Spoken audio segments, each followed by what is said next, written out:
Desde el Consejo Deliberante, queremos invitarte a participar de la primera edición de la Feria Digital del Libro en Mercedes Corrientes.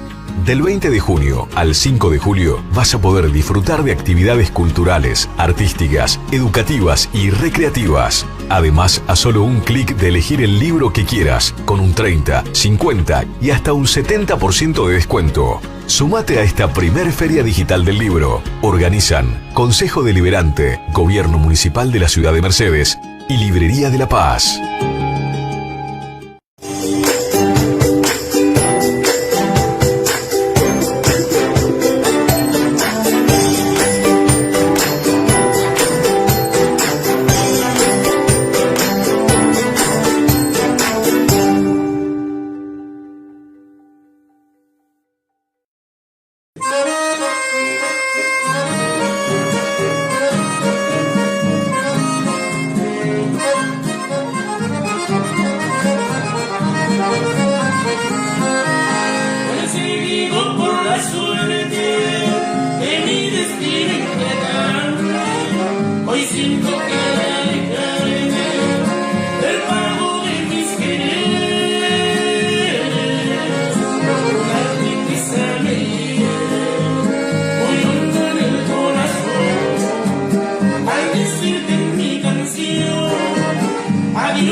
Muy buenas tardes, estamos en el Salón Pedro Ferré de la ciudad de Mercedes, en el Consejo Deliberantes de nuestra querida ciudad de Mercedes, en la provincia de Corrientes, República Argentina. Estamos en la 9ª jornada de lo que es la feria virtual, esta primera feria digital del libro que se lanza aquí en nuestra ciudad y que, por supuesto, es bien recibida por todos lo de la provincia y también así a nivel país.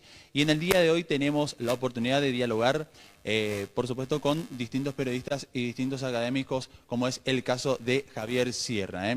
Javier Sierra tiene 48 años y nació en la ciudad de Teruel, España, pero lleva muchos años radicados en la ciudad de Madrid, donde realizó sus estudios como licenciado en Ciencias de la Información en la Universidad Complutense de Madrid. Escritor desde 1998, cuando lanzó su primer libro llamado La Dama de Azul, reeditado por la editorial Planeta en el año 2008. Sierra encabezó diversos programas radiales y televisivos en España y construyó una carrera impecable como novelista. Autor de 9 novelas en total y acaba de lanzar su 10º libro en este año 2020 titulado El mensaje de Pandora, y que está ambientada en el marco de la pandemia que puso al mundo de rodillas durante este primer semestre y que todavía no tiene en vilo. Del otro lado va a estar dialogando con él y haciendo esta entrevista, el primero de la jornada del día de hoy, el periodista Guido Policena, periodista y conductor de Noticiero 9 de medianoche. Le saludamos y le dejamos que tomen la palabra.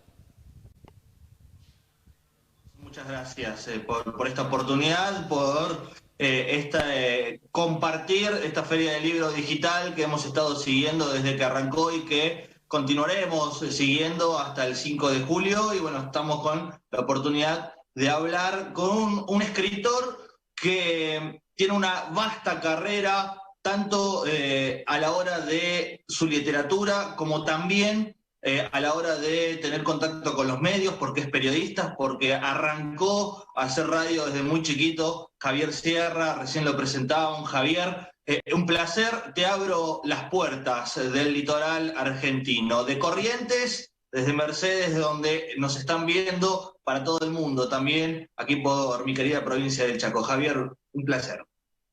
El placer es mío, Guido. La verdad que es casi mágico lo que estamos haciendo, ¿no? No importa la distancia, no importa la diferencia de 5 horas que tenemos entre la Argentina y España. No importa incluso que esta pandemia nos haya confinado en nuestros hogares, porque es tal nuestra pasión por contar nuestro trabajo y las historias que construimos, que hemos recurrido a la tecnología y nos hemos hecho aliados de ella, ¿no? Así que, bueno, me parece maravilloso poder estar compartiendo este tiempo contigo y con todos los asistentes a esta Feria del Libro virtual, que es una gran idea, ¿eh? Sí, es una gran idea, la verdad. En esta zona todos los años se festeja, se celebran las ferias del libro con muchísimas oportunidades de acceder a los libros. Y la verdad que con esto de la pandemia era una preocupación decir, entre tantos festivales que tenemos será suspendido, pero no. Han podido organizar esta primera edición de Feria del Libro Digital. Seguramente por esta zona habrán muchas más a lo largo del año, pero iniciando con la charla para que la gente te conozca, recién te presentaban y decían, La Dama de Azul, la escribiste, la publicaste en 1998, cuando cumplió 10 años con la editorial Planeta, se lanzó una reedición.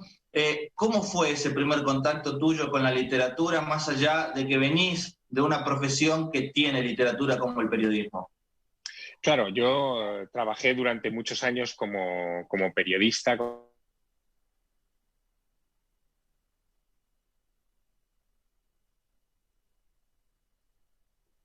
ejerciendo mi trabajo como periodista, tropecé con una historia que me impactó profundamente, ¿no? Era un trozo de la historia de España que desconocía y que vinculaba América y España de una manera muy particular. Me estoy refiriendo a un personaje que vivió en la época de Felipe IV, del rey Felipe IV. Es el rey de Velázquez, para situarnos, el rey que aparece en el espejo de las Meninas, ¿no? Que seguro que todo el mundo tiene en la cabeza. En esta época, en la época de este rey, vivió Sor María de Ágreda, una monja de clausura en un pueblo perdido en Soria, en la provincia de Soria, en la antigua Castilla española, que decían que tenía el don de la bilocación, que podía estar en 2 lugares a la vez, ¿no?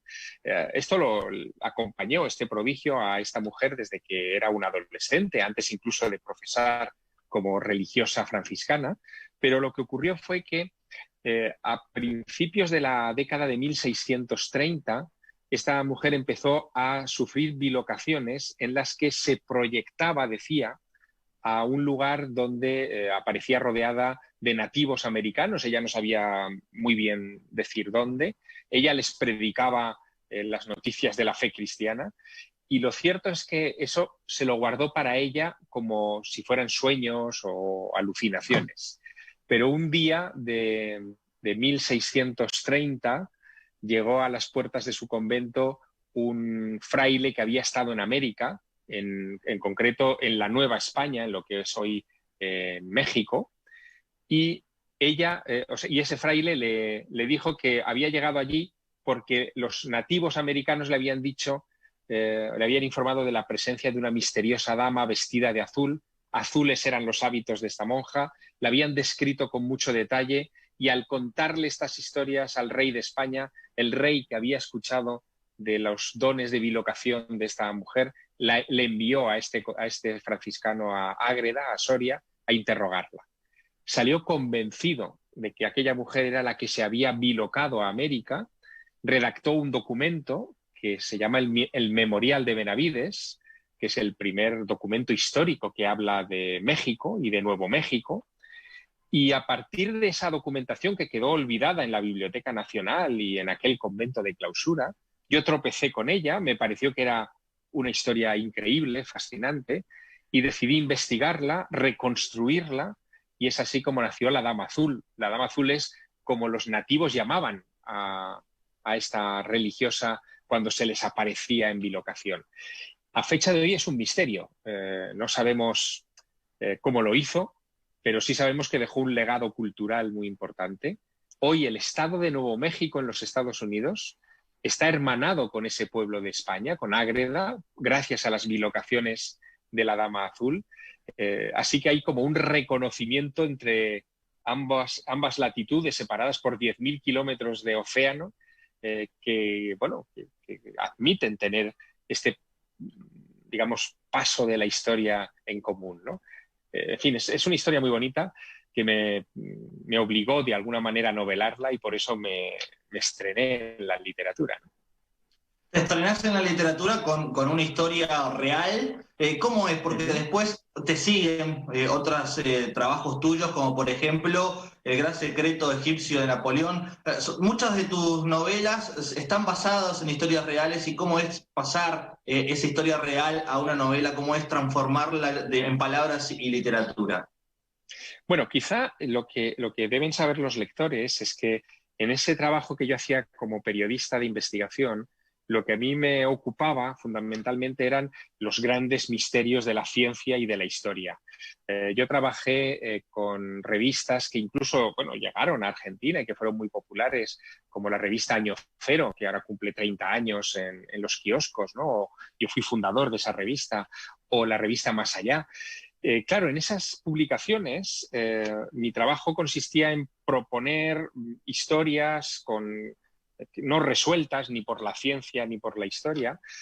Y después de llevar muchos años en ello, a mí se me generó una insatisfacción intelectual bastante profunda, ¿no? Porque nunca podías dar un paso más allá.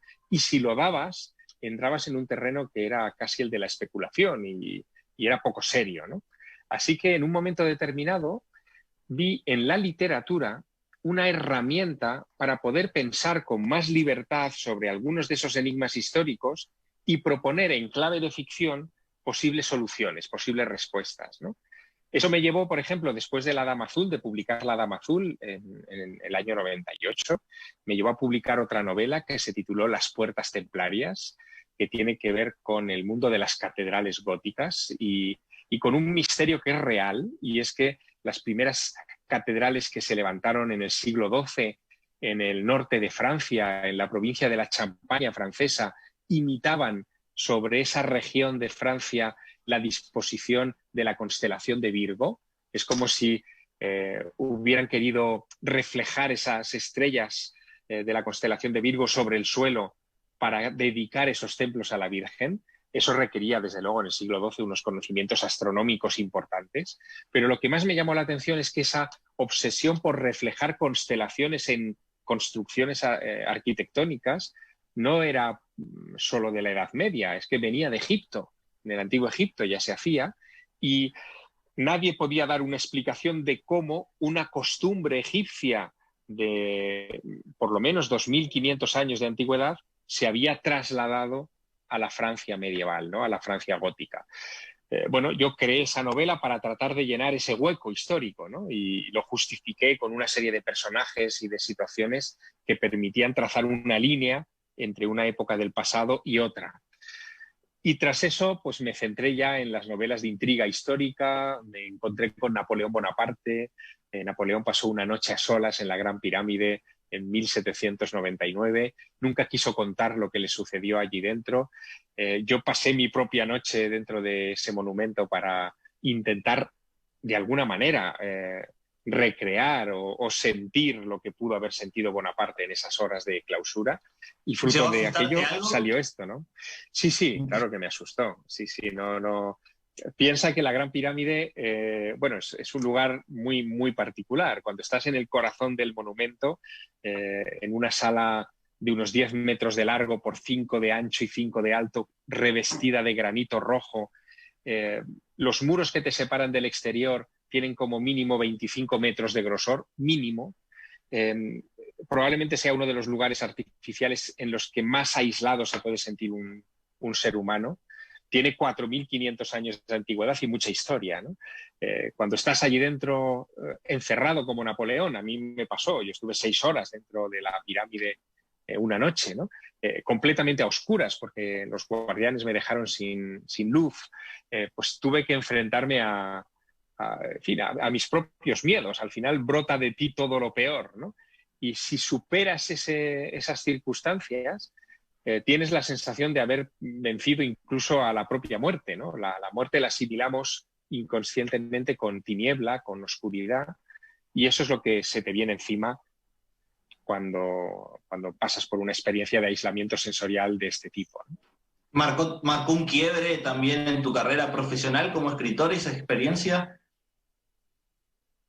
Pues sí lo marcó, porque a partir de aquella novela, de lo que escribiría después, tratando de explicarme lo sucedido, vi claro que tenía que centrarme en la literatura, ¿no? La literatura me daba un campo de trabajo muchísimo más amplio, me permitía pensar con más libertad que el periodismo. El periodismo al final me circunscribía a unos hechos, a unos datos y también a un tiempo en la mayoría de ocasiones. En cambio, la literatura me permitía utilizarla como si fuera una máquina del tiempo, ¿no? La máquina del tiempo no es algo que inventara H.G. Wells solamente para su famosa novela, sino que realmente existe, son los libros, ¿no? Y decidí emplearme a fondo en esa tarea a partir de aquella experiencia en la Gran Pirámide. Yo siempre digo que Napoleón Bonaparte entró con 29 años a la Gran Pirámide como general, entró como general y salió como emperador, porque al poco de aquella experiencia, a los pocos meses, él está en Francia dando el golpe de Estado que lo convertirá en cónsul y después en emperador, ¿no? Y en mi caso, yo entré como periodista y salí como novelista, es decir, que de alguna manera también se operó una transformación psicológica, ¿no? A raíz de aquella vivencia. Javier, ese libro lo escribiste en el 2002, después en el 2004 salió La Cena Secreta, un libro que te llevó muchísimas satisfacciones respecto a lo que conlleva la condecoración o el saber empezar a sentir lo que el lector recibe de vos. Y después, desde el 2004 al 2011, hay como un periodo de 7 años en el que no escribís. ¿Qué fue del novelista y qué del periodista en esa época? Bueno, sí que escribo en ese periodo, lo que ocurre que es un periodo como en fin, de asimilar lo que había pasado con La Cena Secreta, ¿no? La Cena Secreta Un éxito. Claro, es una novela que se publicó en 44 países, además de todas las traducciones, implicó también muchos viajes de promoción y de atención a los lectores de muchos de esos lugares donde se estaba editando. Es una novela que entró en el top 10 de los más vendidos de los Estados Unidos. En fin, fue una auténtica revolución. Fue uno de los libros más vendidos de la década, ¿no? Y la verdad es que cuando una situación así irrumpe en la vida de un escritor, bueno, pues ese escritor evidentemente se ve afectado, no es indiferente a todo aquello y se plantea qué debe hacer después. Y lo que hice, es muy curioso, pero lo que hice fue revisar mi literatura anterior, revisé La Dama Azul, que la reescribí de alguna manera porque era mi ópera prima, era mi primera novela y visto desde la perspectiva ya más madura de tener 4 obras, creía que tenía que introducir muchos ajustes y muchos cambios, así que rehice La Dama Azul. También publiqué ensayo. A mí el ensayo me gusta porque mantiene mi vínculo con el periodismo del que vengo y edité un libro que se tituló La Ruta Prohibida y otros enigmas de la historia, en donde examinaba los grandes misterios del pasado que a mí me habían obligado a viajar, a estudiar, a entrevistarme con gente de todos los rincones del planeta para tratar de descifrarlos. Es un libro que además se convirtió también en un bestseller en varios países. Y después de eso llegó el momento de volver otra vez a la novela con una historia original, ¿no? No fue fácil la elección, la presión era mucha, los editores estaban esperando todos, ¿no? a esa nueva criatura. Y ahí armé un thriller que también tiene trasfondo histórico, que se titula El Ángel Perdido, que liga muchas tradiciones, por ejemplo, del Camino de Santiago en España y cierta geografía de ese camino con la búsqueda del Arca de Noé, que es algo que parece que no es de Galicia, sino que tendríamos que irnos a Turquía o a otras latitudes. Pero hay muchas conexiones que yo había estudiado desde hacía mucho tiempo y las ligué en una novela, en fin, que podría convertirse en un blockbuster, en una película de acción de las que estamos acostumbrados, ¿no? Aquella novela me reconectó con, en fin, con millones de lectores en todo el mundo y me demostró algo que para mí ha sido muy importante a posteriori, ¿no? Y es que cuando uno tiene un éxito con una novela, en fin, tan colosal como pueda ser el de La Cena Secreta, a lo que tiene que ser fiel el lector, el autor, el escritor, es a su propia voz interior. Ha sido esa voz interior la que le llevó al éxito, a encontrar una historia que sensibilizaba con muchos gustos de muchísimos lectores, de muchas nacionalidades e ideologías distintas. Por lo tanto, lo que debe de hacer un autor es no preocuparse tanto del éxito, sino preocuparse del mensaje de su siguiente novela y que sea auténtico para el autor. Y eso es lo que ha marcado toda mi trayectoria literaria. Siempre he escrito, siempre hasta ahora, con todas mis obras, lo que en conciencia creía que debía escribir, lo que en conciencia creía que podía ser importante, interesante, revelador para un lector curioso. Y siempre he apelado a la curiosidad de los lectores para que mis novelas no fueran solo unas horas de entretenimiento, sino también unas horas de descubrimiento de historias, de referencias, de otros libros, de países o de lugares interesantes a sumar a esa lista que todos tenemos de sitios a visitar. Ese es el tipo de literatura que a mí me gusta construir, una literatura que estimule más allá de las páginas de papel del propio libro. Javier, ¿crees, y me encantaría escuchar tu opinión respecto a cada libro, cada vez que uno agarra un libro y empieza una historia, inicia en un mundo? O sea, arranca un mundo nuevo, es como que aquel que lee vive muchas vidas. ¿Coincidís con esa frase que la dijo George Martin, creador de Canción del Hielo y del Fuego? Absolutamente. Primero, son muchas vidas para el propio autor, ¿no? El autor se sumerge en muchas psicologías distintas, tiene que desarrollar esos personajes de una manera convincente. A veces incluso hay una cierta esquizofrenia, ¿no? en el propio autor, porque tiene que mantener esos mundos paralelos de cada uno de los personajes y hacer que cuando se encuentren su cruce sea convincente, ¿no? Eso es complejo y es muy enriquecedor para la psicología de un escritor. Pero para un lector también lo es, porque cada novela en realidad propone un viaje. Desde la Ilíada y la Odisea en la antigua Grecia, desde que Homero hizo esos dos primeros puntales de la literatura, la novela se ha convertido en un viaje. Puede ser físico, puede ser psicológico, pero en cualquier caso los personajes siempre se trasladan de un punto a otro, de la mente o del espacio, para que el propio lector les acompañe, ¿no? Así que verdaderamente yo creo que esa cita que tú has mencionado es una gran máxima, define perfectamente lo que es la literatura.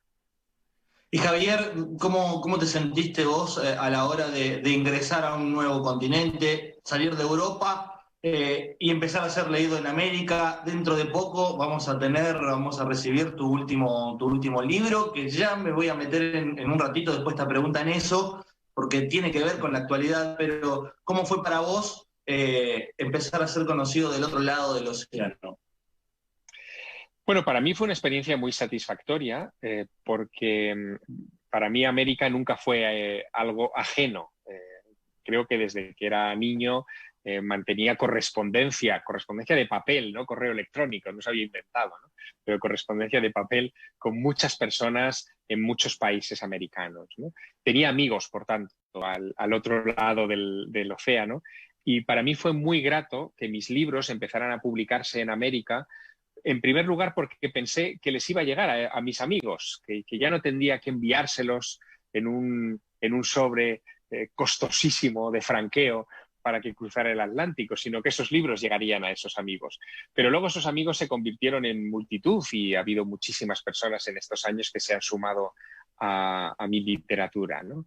Y siempre, desde el principio, fue muy grato que pudiera viajar en varias ocasiones a hacer giras literarias por toda América, porque aquello me permitió conocer ferias del libro. En Argentina he estado en muchas ocasiones, en Córdoba, por ejemplo, en Buenos Aires, en fin, en muchos lugares, hablando de mi literatura, ¿no? Y ahora ya tengo esa sensación que es muy dulce, a la vez también extraña desde un punto de vista racional, de tener amigos en todo el mundo, ¿no? De tener gente a la que dirigirte en cada país, de saber que cuando pones el pie en el aeropuerto de Buenos Aires tienes una decena de teléfonos a los que poder llamar para poderte tomar un mate, ¿no? Eso es, en fin, un regalo, ¿no? Un regalo que trae la literatura y que hace grande una certeza que tenemos muchos autores internacionales, ¿no? Y es que cuando uno escribe algo que traspasa fronteras, es cuando uno se da verdaderamente cuenta de lo universal que es la literatura. Lo importante es una buena historia. Lo importante es encontrar ese relato que haga vibrar al lector, y en cuanto lo encuentras, ese relato se va a abrir paso, de manera decidida en todas las culturas, todos los idiomas, todos los países. Es lo que quizá más nos une como humanidad, las historias. Exactamente, las historias. Contar las historias, recibir una historia. Voy a tomar algo de lo que dijiste. Nombraste la palabra mate. Probaste el mate. ¿Te gusta el mate? Claro, argentino, claro. de esta zona platense. Lo estamos sufriendo, Javier, porque no podemos compartir el mate. Esta pandemia, una de las cosas que nos arrebató es el mate, el compartirlo con otra persona, es el cebar el mate y dárselo a otra persona. No lo podemos hacer. Ahí me meto en tu libro, El mensaje de la Pandora. Grecia, un par de mujeres y un bicho pandémico que arrasa con el mundo. ¿Cómo es eso? ¿Cómo es escribir este libro en medio de esta crisis? Pues mira, te diré que de mi trayectoria literaria, que son 11 libros publicados, muchas novelas y algunos ensayos, este es el más peculiar de todos los libros en cuanto a la manera de construirse, ¿no? Porque yo tenía otros proyectos encima de la mesa cuando se declara el estado de alarma en España el 14 de marzo pasado. Yo pensaba ingenuamente que iba a ser un confinamiento más. Digo esto porque los escritores nos confinamos para escribir nuestras obras. De alguna manera necesitamos aislarnos del mundo para concentrarnos en el universo que estamos creando. Y yo pensé que este confinamiento podría aprovecharlo para eso. Pero cuando llevaba 15 días de ese estado de alarma, con todas las noticias que, en fin, atravesaban todos los muros de mi casa, como los de todas las casas, vi que ese proyecto de novela que tenía encima de la mesa no se correspondía con la época que estábamos viviendo. Quizá para más adelante, pero no para ahora, donde se requerían otro tipo de textos, ¿no? Así que me puse un poco al servicio de las circunstancias y salió una historia del tirón de una manera increíble. La historia es muy simple. El mensaje de Pandora es una carta que dirige una señora de cierta edad a su sobrina, que acaba de cumplir 18 años. La señora vive en Atenas, su sobrina vive en la isla de Creta y le manda una gruesa carta de papel llena de dibujos, de esquemas y de informaciones, donde le vuelca todo lo que ella ha aprendido de situaciones dramáticas parecidas a esta, ¿no? Porque esa mujer ha pasado por distintas circunstancias parecidas a esta. Y recurre a la mitología clásica griega para encontrar en la mitología respuestas a muchas de las preguntas que nos hacemos en estos momentos. Y de ahí surge un relato maravilloso en el que se refleja la historia, la mitología, pero también la ciencia, y en donde, a la luz de todos esos elementos mezclados, surge un relato que yo creo que es realmente conmovedor y que en España, en los días que lleva a la venta, porque el libro salió el pasado día 23 a la venta, pues se está creando ya una pequeña ola de consuelo, ¿no? Es un relato que ha nacido para, de alguna manera, aliviarnos en estas circunstancias tan tremendas, ¿no? Que no son únicas, por otra parte, Guido, porque hemos vivido como humanidad, y ahí está el reflejo de la historia, hemos vivido situaciones mucho peores. En el siglo XIV, por ejemplo, en Europa, la peste negra se llevó 1 de cada 3 vidas humanas. 1 de cada 3 habitantes del viejo mundo falleció por culpa de la peste negra. ¿Qué es lo que ocurrió cuando pasó la pandemia? Pues algo increíble. Si lo pones en el contexto de la historia, lo que ocurrió fue que apareció el Renacimiento. Terminó la Edad Media, terminó una sociedad teocéntrica y nació otra en la que se puso al hombre en el centro. Nació la cultura, el gusto por la cultura clásica, se recuperó todo aquello que nos habían legado los filósofos y surgieron los Petrarcas, los Dantes, los Botticellis, los Leonardos, en fin, toda esta gente que de alguna manera dio luz a la humanidad, ¿no? Y esto se ha repetido tras otras pandemias. Es decir, después de crisis tan fuertes, las sociedades tienden a reinventarse, a buscar, en fin, un nuevo escenario en el que poder seguir creciendo. Pero esto hay que decirlo, y hay que decirlo incluso en este momento que es el peor de todos, ¿no? Para que tengamos esperanza. De hecho, en fin, por no destripar mucho el libro, pero el libro bebe mucho del mito de Pandora. El mito de Pandora es el que inventaron los antiguos griegos para explicar el origen de las enfermedades. Zeus se quiere vengar de la humanidad enviándonos a Pandora con una caja que no puede abrir, pero ella la abre y de ella salen todos los males. Lo que dice el mito es que asustada ella cierra la caja dejando algo dentro. Eso que deja dentro es la esperanza. Esa esperanza que es la que nos va a levantar de esta circunstancia cuando el coronavirus de alguna manera se mitigue. Y nos va a llenar a nosotros de este lado del planeta cuando el coronavirus, la pandemia y todo nos permita acceder a través de Editorial Planeta, que es quien edita este libro, El mensaje de Pandora, y que cuando podemos llegar a suponer que lo tendremos aquí en agosto, en septiembre, más tardar, Javier. Sí, yo creo que sí, que más o menos esas son las fechas que se están manejando, todas, claro, sometidas a cómo evolucione la situación en la Argentina. En España se ha esperado al lanzamiento del libro, evidentemente al momento en el que han abierto las librerías y en el que hemos podido acercarnos a esos establecimientos para en fin, comprar libros, ¿no? Esto es lo que más o menos intuyo que va a pasar también en la Argentina. Lo bueno de este libro es que es un libro breve, que está pensado para que lo puedan leer todos, padres, hijos, abuelos, en fin, es uno de esos libros transversales, transgeneracionales. Está también muy cuidada la edición, con unas ilustraciones hermosas. En fin, yo creo que es uno de esos libros que han llegado para consolarnos, ¿no? Y para ayudarnos a pensar en positivo, porque es verdad que esta situación, Guido, es tremendamente dura, ¿no? Dura para el enfermo, dura para el que asiste al enfermo, dura para el que no puede asistir al enfermo porque está en la distancia, ¿no? Es de una dureza extraordinaria y tenemos que armarnos de esperanza para vencerla, sin lugar a dudas. Así que con Editorial Planeta, El mensaje de Pandora lo tendremos en este 2020 aquí por América, por la Argentina, un libro que seguramente va a atrapar a los lectores. Y ya hablando de la pandemia, porque no somos ajenos a lo que nos está pasando a nosotros, vos no sos ajeno a lo que le está pasando a la Argentina, nosotros no somos ajenos a lo que pasó y sigue pasando en España. Hace un día, 2 días, diste una entrevista y dejaste una frase que es maravillosa. La verdadera pandemia es la falta de conocimiento o la falta de acceso al conocimiento.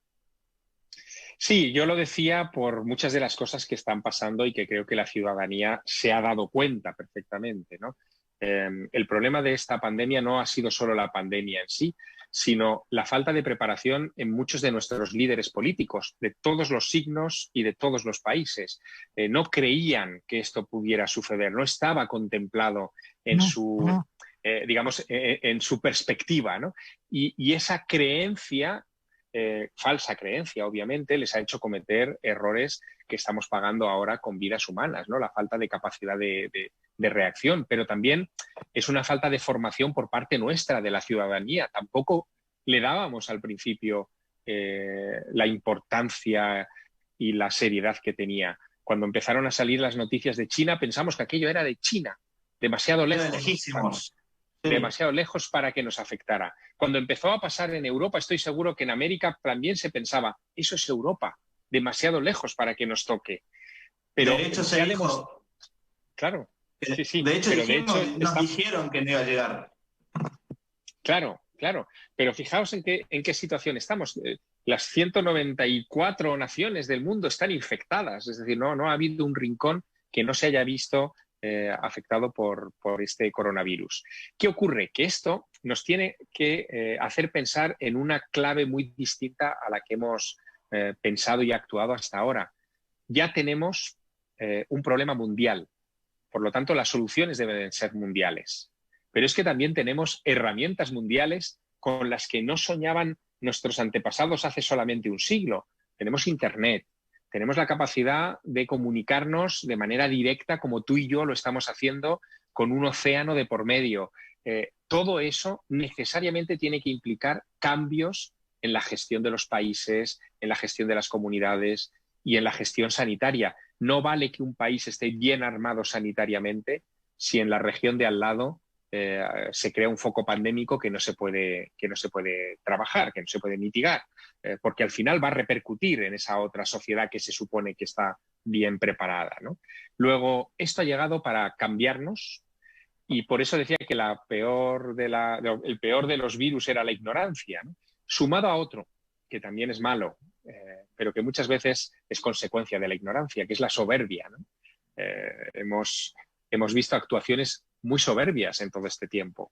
Yo recuerdo, y seguro que en Argentina habréis vivido situaciones parecidas, momentos en los que incluso los líderes políticos responsables de la salud desaconsejaban el uso de mascarillas, en fin, decían que todo era normal, que esto era poco más o menos que un resfriado sin mayor importancia, una gripe más. Importantes virólogos han hecho la seguidilla de esas instrucciones políticas porque era más interesante y más importante seguir la directriz del relato dominante que la verdad.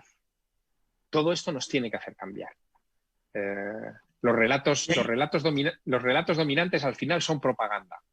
La verdad, en este caso, es lo que determina la vida de la muerte. Por lo tanto, nos los tenemos que empezar a tomar muy en serio, ¿no?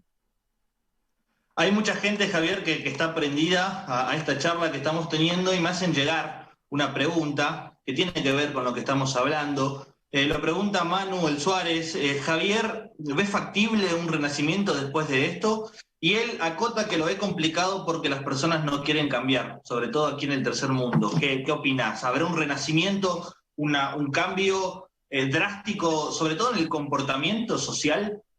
Bueno, yo lo miro en el espejo de la historia y cuando uno ve cómo aparece el Renacimiento no aparece de la noche a la mañana. Tampoco la peste negra desapareció de la noche a la mañana, se llevó mucho tiempo, ¿no? Por lo tanto, son cambios progresivos que probablemente nosotros, nuestra generación, la generación que ahora está un poco al cargo de la sociedad y de sus decisiones más importantes, pues probablemente no sé si verá o a lo mejor no llega ni siquiera a influir decisivamente, pero quienes sí que van a hacer ese cambio van a ser nuestros hijos.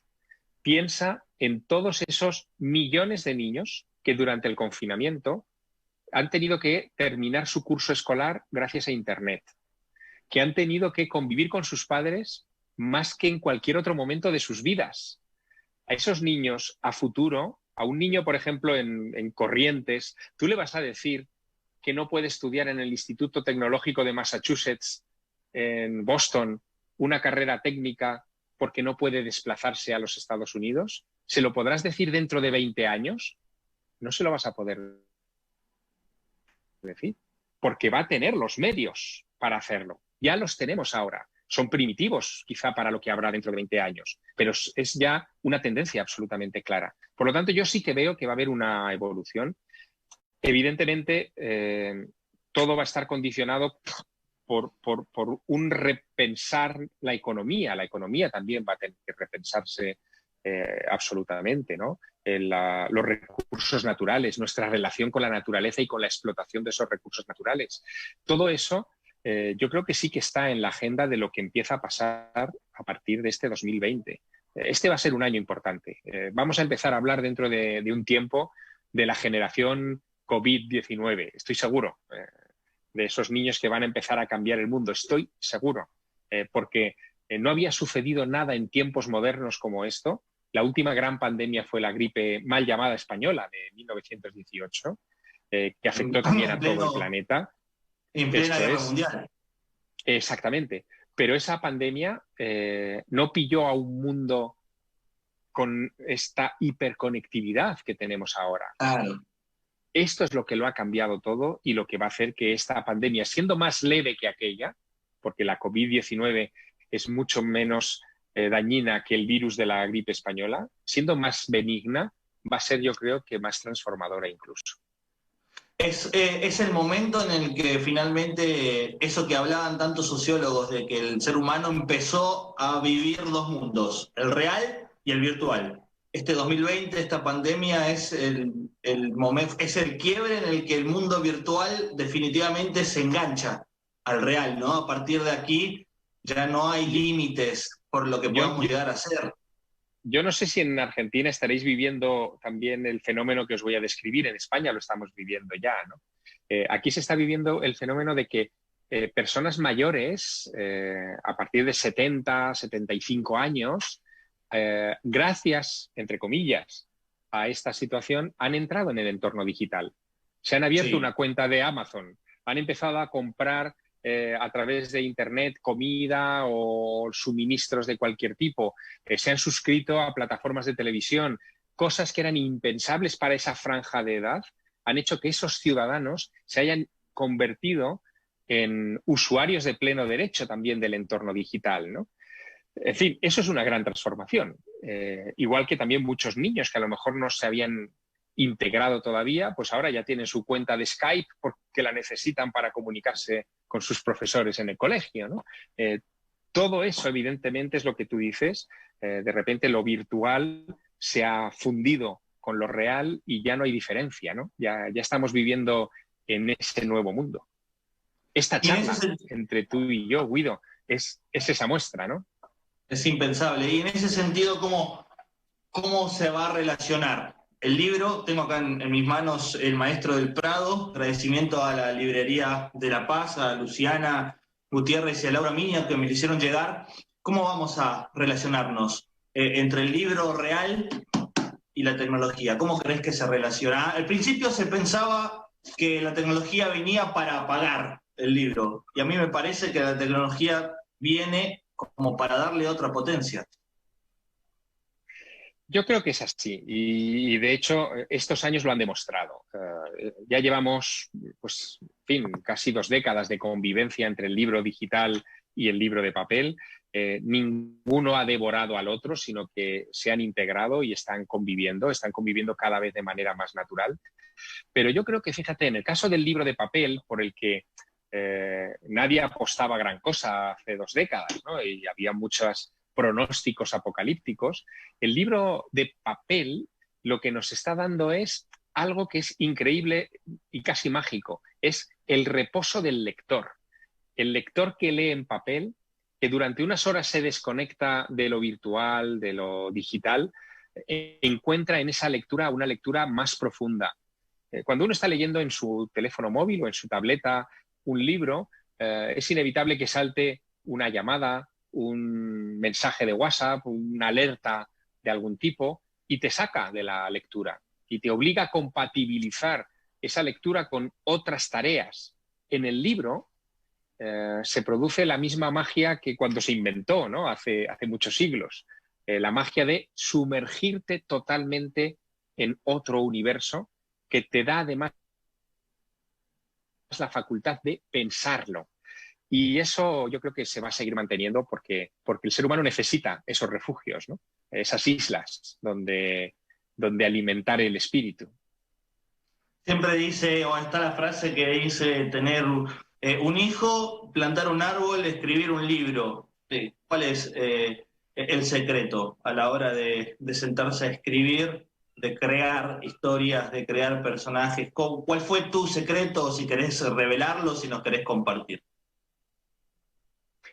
Bueno, yo he dado muchas charlas también a a escritores o a candidatos a escritores, gente que quería escribir o que quiere entrar en este mundo, ¿no?, de la literatura. Y yo siempre les digo que el tesoro más preciado de un autor, también lo más difícil de conseguir, es algo que hay que ir puliendo poco a poco, es la voz. Es encontrar la voz que te defina. Cuando uno entra en la literatura, cuando uno empieza en la literatura, por inercia tiende a imitar a sus ídolos, ¿no?, a aquellos autores que le han deslumbrado. Pero lo correcto, lo natural y lo sabio para convertirte de verdad en un autor y no en un eco de otro autor es que tú desarrolles tu propia voz, que encuentres los temas que te son verdaderamente interesantes y que los contagies con pasión a tus lectores, ¿no? Evidentemente hay mucho de técnica, hay mucho de trabajo, hay muchas lecturas, hay mucho de fracaso también con la literatura y de páginas que acaban en la papelera, pero si uno no pierde de vista que lo más valioso es tener tu propia voz, esos libros llegarán, porque serán verdaderamente importantes, porque serán los libros de esa perspectiva, de esa, ¿no? Excelente, excelente ese mensaje. Y en este sentido, recién hablábamos, ¿no?, del Internet y los libros. Vos hacías mención a que el libro en papel termina teniendo ahora algo mágico porque te abstrae, te envuelve o te saca de lo virtual, te saca del mundo en un momento. Vos desde muy chico, si mal no tengo el dato, desde los 12 años tuviste contacto con la radio, un fenómeno que ha cambiado el mundo y que, a contrario de lo que todos creían, que con la aparición de Internet la radio moría, no. La radio expandió el universo gracias a Internet. ¿Qué lugar en tu vida tiene este medio de comunicación, la radio? Pues tiene un lugar muy importante y creo que además ha definido mucho también mi propia vocación literaria, porque la radio no es ni más ni menos que tradición oral.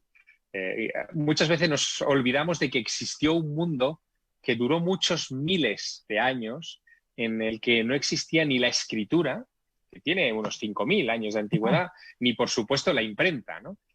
Imagínate ese mundo sin escritura y sin imprenta. Y sin embargo era un mundo con palabra, un mundo en el que la gente se contaba, se susurraba al oído historias que eran tremendas o grandes, que algunas se convirtieron en eternas porque se mitificaron, se convirtieron en mitos. Ese mundo es el que de alguna manera también representa la radio. La radio es esa tradición oral, es la hija de esa tradición oral antigua. Yo me formé ahí de niño, es verdad, con 12 años conducía un espacio radiofónico semanal para niños en mi ciudad natal y aquello me permitió, en fin, empaparme de un medio maravilloso, ¿no? Del que ya no me he alejado nunca. Sigo haciendo radio todavía hoy, ¿no?, colaborando con programas de radio y participando en tertulias, porque me fascina, ¿no?, ese medio. Y a partir de ahí, poco a poco fui descubriendo también el valor de la palabra escrita y me di cuenta de que ambos medios tienen una cosa en común que los hace extraordinarios. Y es que en la radio y en la literatura, el que pone las imágenes es el receptor. Desarrolla la imaginación del receptor. Si cuentas una historia en un texto o la lees en voz alta a través de la radio y no puedes ver al interlocutor, es el receptor el que desarrolla eso tan extraordinario que tenemos todos los seres humanos, que es la imaginación. Así que son dos medios hermanos que yo diría que son indisociables, ¿no? Quizá de ahí también el éxito de los audiolibros últimamente, ¿no? A eso iba a ir. Este auge tremendo que está viviendo. El audiolibro es la mezcla perfecta entre la radio y el libro. No es más nada que eso. Claro, y creo que ahí nos queda también mucho trabajo que hacer, ¿no? Por ejemplo, ese libro que tú tienes detrás, que es El Maestro del Prado, ese libro cuenta es una novela en la que el protagonista es un joven de 18 años que está iniciando sus estudios de periodismo en Madrid, es un chico de provincias que llega a la gran capital y que de repente tropieza con un personaje bastante misterioso en el Museo del Prado. En realidad, esta historia está sacada de mis recuerdos, a mí eso me pasó, y yo lo construyo en primera persona. Cuando se planteó la idea del audiolibro del Maestro del Prado, vi la oportunidad perfecta para leer yo el libro. ¿Quién mejor? Es decir, al final era mi historia. Por lo tanto, creía que le iba a dar al libro un valor que era también extra, ¿no? El libro leído por su propio autor. Imagínate un libro leído por mí. Es verdad que no tiene el acento pues, español, el acento castellano que yo tengo, pero tiene el valor histórico de que lo lee el autor y que es una historia que le ha pasado a él, y por lo tanto, para un ciudadano, para un lector en Argentina o en Colombia o en México, es algo de valor. Es como si yo de repente recibiera, ojalá lo tuviéramos, el Aleph leído por Borges, ¿no?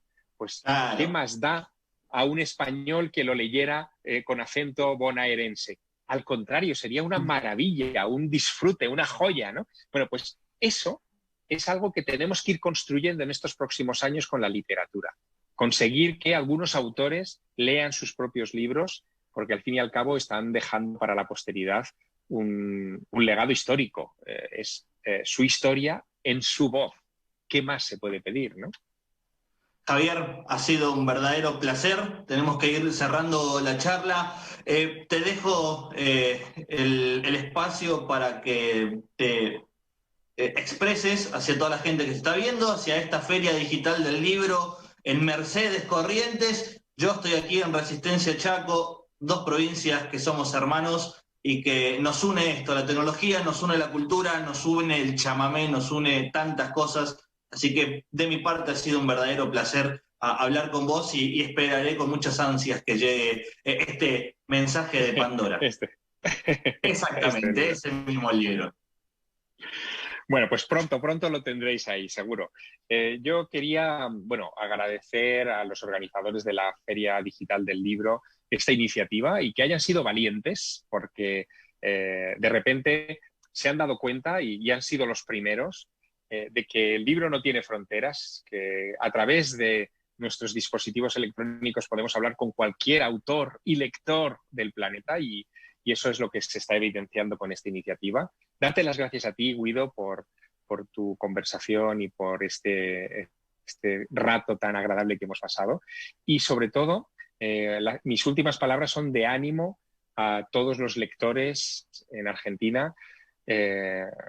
Comprendo perfectamente cómo es la situación del confinamiento y de la dureza que estamos pasando en estos días, pero os recuerdo, aunque ya lo sabéis todos, que los libros son un salvavidas en estas circunstancias, ¿no?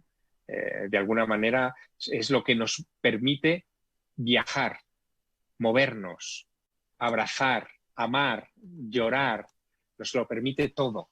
Los libros están ahí para socorrernos justo en un momento como este, y ojalá las autoridades de todo el planeta valoren en su justa medida el salvavidas que está siendo la cultura en este tiempo de confinamiento para tantos millones de personas.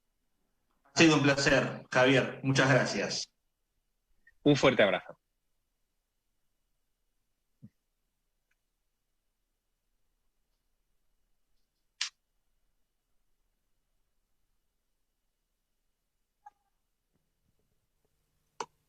Ahí escuchábamos la palabra del licenciado Javier Sierra, que estaba dialogando directamente desde España con nuestro compañero, nuestro colega Guido Polinesa. La verdad que una charla y una presentación más que importante, y queríamos compartir con todos ustedes en esta 9ª edición de lo que es la Feria Digital del Libro aquí desde la ciudad de Mercedes, provincia de Corrientes, Argentina. En instantes nada más vamos a estar, también estamos agradeciendo por supuesto a ellos que estuvieron aquí pasando en esta jornada en el día de hoy. Hacemos un pequeño bloque de 5 minutitos y en instantes nada más se viene también desde la ciudad de Curuzú, Cuatiá, se viene Juan Pablo Jacobo, que va a estar cocinando en vivo para todos ustedes. Es la próxima charla y le invitamos a quedarse. Agradecemos al Consejo Deliberante, por supuesto, la oportunidad de poder estar acá en el Salón Pedro Ferré de nuestra ciudad, y estamos haciendo una pequeña pausa y ya volvemos. Hola, soy Leandro Leoguera, vocalista de Grupo Límite de Mercedes Corrientes, y quiero saludarle muy especialmente para toda la organización de la primer Feria Digital del Libro, y al presidente del Consejo Deliberante, el doctor Pablo Romero, y al señor intendente Diego Caram, con cariño ahí, y les invito para que sigan viendo todas las transmisiones en vivo en este transcurrir de los días, con esta nueva iniciativa de la primer Feria del Libro. No se lo pierdan y sigan viendo, porque van a estar pasando muchos artistas, autores y escritores de nivel nacional, así que no se lo pierdan. Y un saludito muy especial de parte de Grupo Límite. Hola.